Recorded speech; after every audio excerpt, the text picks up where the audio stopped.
Imagine a sacred tradition whose icons were painted not in Rome or Constantinople, but in the blazing highlands of Africa. A Christianity that did not grow out of European empires, but blossomed from the spiritual soil of ancient Kemet and the highlands of Aksum. Long before most of Europe embraced the cross, before cathedrals rose in Paris or pilgrims walked the Camino, a uniquely African form of Christianity had already taken root. This is the story of Ethiopian Christianity, a living bridge between the divine traditions of ancient Africa and the global Christian world. Today we journey deep into history to discover how early African believers fused their ancestral rites with a new message, how they sent missionaries north into the Roman Empire, and how, in time, European powers sought to rewrite or suppress what they could not fully understand. Over 3 millennia ago, along the life-giving banks of the Nile, the civilization of Kemet, what we now call ancient Egypt, shaped one of the most enduring spiritual worldviews the world has ever seen. Here, the sacred and the secular were never separate. Life was a ritual, existence was divine. Priests chanted invocations to Ammonius Ra, seeking harmony or Ma'at between heaven and earth. They conducted rites of rebirth beside the Nile, built temples aligned to stars, and etched spells into papyrus scrolls to guide the soul through the duat, the afterlife.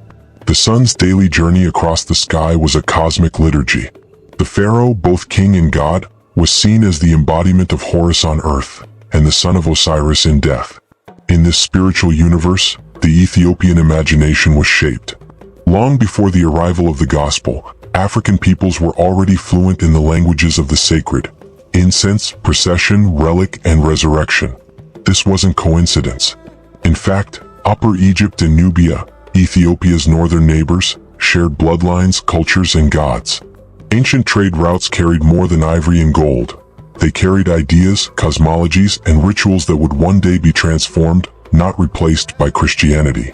By the 1st century CE, a new power rose in the Horn of Africa, the Kingdom of Aksum, centered in what is now northern Ethiopia and Eritrea. Aksum was no backwater, it was a global player. Its ships sailed the Red Sea and Indian Ocean. Its markets traded with Rome, India, and Byzantium. Its kings minted coins in gold and silver, and in the 4th century, they became among the first rulers on earth to imprint a Christian cross on national currency, long before any European kingdom had done the same. Tradition tells us that Christianity came to Ethiopia through Frumentius and Adesius, 2 young Syrians shipwrecked and taken to the Axumite court. Frumentius rose to become a trusted advisor to the young king Izana. He taught him the Christian faith.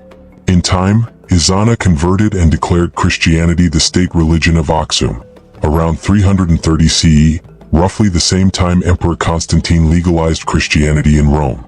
But Ethiopia's conversion was not imitation, it was a fusion. Here, the gospel didn't erase tradition, it sanctified it. The use of incense, the reverence for the Ark of the Covenant, the processions through nature, the holy calendars, the fasts, the sacred language of Grizi, these all show a remarkable continuity with Kemet and ancient Africa. Unlike much of the Christian world, Ethiopia never came under Roman, Byzantine, or Islamic rule. Its church was guided by its own patriarchs, its own liturgies, and its own sacred traditions. The Ethiopian Orthodox Tewahedo Church maintained ancient biblical books no longer found in Western canons, such as the Book of Enoch, Jubilees, and the Ascension of Isaiah. It revered the Ark not only in story but in practice. Every Ethiopian church contains a tablet, a symbolic replica of the Ark, and the sanctuary is considered so holy that only priests may enter. Its liturgical year includes over 250 fast days, and the faithful follow a rhythm of prayer, almsgiving, and community not unlike that of early Jerusalem. The architectural marvels of Lalibela, carved into solid rock in the 12th and 13th centuries, were said to be built by angels. These are not ruins, they are living churches still used today. Their design echoes the rock tombs of ancient Egypt, and their symbolism connects the Old Testament to African cosmology. In medieval times, Ethiopia was seen by many European Christians not as a student, but as a spiritual elder. Pilgrims from Europe journeyed to witness the rituals of a church more ancient than their own. Manuscripts from Ethiopia entered Western libraries. Some even believed the Ethiopian king was the legendary Prester John, a powerful Christian monarch hidden beyond Islamic lands, holding the keys to ancient wisdom. Ethiopian monks traveled to Jerusalem, founding a monastery that still exists on the roof of the Church of the Holy Sepulchre. Others settled in Rome, Cairo, and Armenia, keeping African Christianity at the heart of Christian dialogue. When the Western world fell into chaos after the collapse of the Roman Empire, it was Ethiopia, not Rome, that preserved some of the oldest liturgical chants, sacred manuscripts, and priestly traditions. All this changed in the 16th century. Portuguese explorers arrived in Ethiopia in search of trade, power, and religious unity. At first, they were welcomed as allies. Emperor Sisenio's I, hoping for military support against Muslim invasions, allowed Jesuit missionaries into his court. But the Jesuits had their own mission. They sought to Latinaize Ethiopian Christianity. They condemned the Guizi liturgy, denounced married priests, and replaced the ark-centered altar with Western designs. They even forbade the veneration of saints and Ethiopian icons, including the beloved Archangel Michael, often painted with African features. The people resisted. Riots broke out. Churches were desecrated.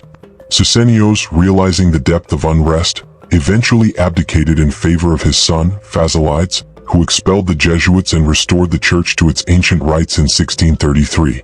This was more than a political decision, it was a spiritual rebirth. Monks recovered old texts, restored chants, and rededicated churches in Aksum, Lalibela, Gondar, and Lake Tana. The flame had not gone out, it had only been tested. Today, the Ethiopian Orthodox Tewahedo Church stands as one of the oldest, most continuous expressions of Christianity in the world. It did not grow from European missions. It did not conform to Western styles. It is not a footnote, it is a foundation. In the rhythmic drumming of the kebero, in the chants of monks beneath vaulted stone ceilings, in the sacred dance of liturgical processions, we hear echoes of Kemet's temple rituals. In the veneration of Mary, in the fasting seasons, in the mystery of the Eucharist, we witness a faith that grew not from conquest, but from continuity. So what does this story teach us? It reminds us that Christianity was never a monolith. It was never purely European. It has roots in the soil of Africa, in the temples of Kemet, in the highlands of Aksum, in the monasteries of Lalibela. It shows us that true faith does not erase tradition, it sanctifies it. It challenges us to look beyond familiar narratives. Because long before Rome built basilicas, before cathedrals dotted Europe, there were African priests, prophets, and kings living the gospel in their own tongue. And perhaps, in an age of rediscovery, Ethiopia is not just a memory of Christian antiquity, but a beacon of what faith can look like when it flows from ancestral wisdom, rather than imposed doctrine. Before the Vatican, before Canterbury, before Constantinople, there was Ethiopia, and the story is far from over.